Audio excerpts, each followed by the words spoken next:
नाज़रीन खे दाबेची खां आगाह कंदालू। दाबेचे जे सरकारी स्कूल जी बिल्डिंग ज़बून हाल हुअण करे छित जा चापड़ किरी पिया आहिनि। शागिर्दनि में भाॼ पई आहे। हिकु शागिर्द ज़ख़्मी थी पियो आहे। अफ़सोसनाक ख़बर अव्हांखे ॾियूं पिया। दाबेची जे सरकारी स्कूल जी बिल्डिंग ज़बून हाल हुअण जे करे छित जा चापड़ किरी पिया आहिनि। शागिर्दनि में भाॼ पइजी वई आहे जॾहिं त हिकु शागिर्द ज़ख़्मी थी पियो आहे। बलोच कॉलोनी वेझो प्राइमरी स्कूल जी छित जा चापड़ किरण सबबि मासूम 3 क्लास जो शागिर्द अहमदुल्ला वलिद नेमतुल्ला सख़्त ज़ख़्मी थी पियो आहे। जॾहिं त शागिर्दनि ऐं उस्तादनि में भाॼ पइजी वई ऐं हिकु ख़ौफ़ छांइजी वियो आहे। इलाइक़े वासियुनि ऐं उस्तादनि ॿुधायो त केतिराई भेरा स्कूल जा चापड़ किरण रोज़ जो मामूल बणिजी वियो आहे। हर रोज़ शागिर्द ऐं उस्ताद ज़ख़्मी थियनि था। उन बावजूदि केर बि नोटिस वठण लाइ तयारु नाहे। हुननि चीफ जस्टिस खां अपील कंदे चयो आहे त फौरी तौर ते नोटिस वठी मासूम ॿारनि जी ज़िंदगी बचाई वञे।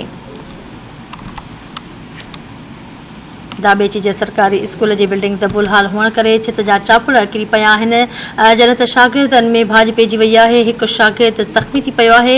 बलोच कॉलोनी वासी वेझो प्राइमरी स्कूल जे छित जे चापड़ किरण सबबि मासूम 3 क्लास जो शागिर्द अहमदुल्ला वलिद नेमतुल्ला सख़्त ज़ख़्मी थी पियो आहे।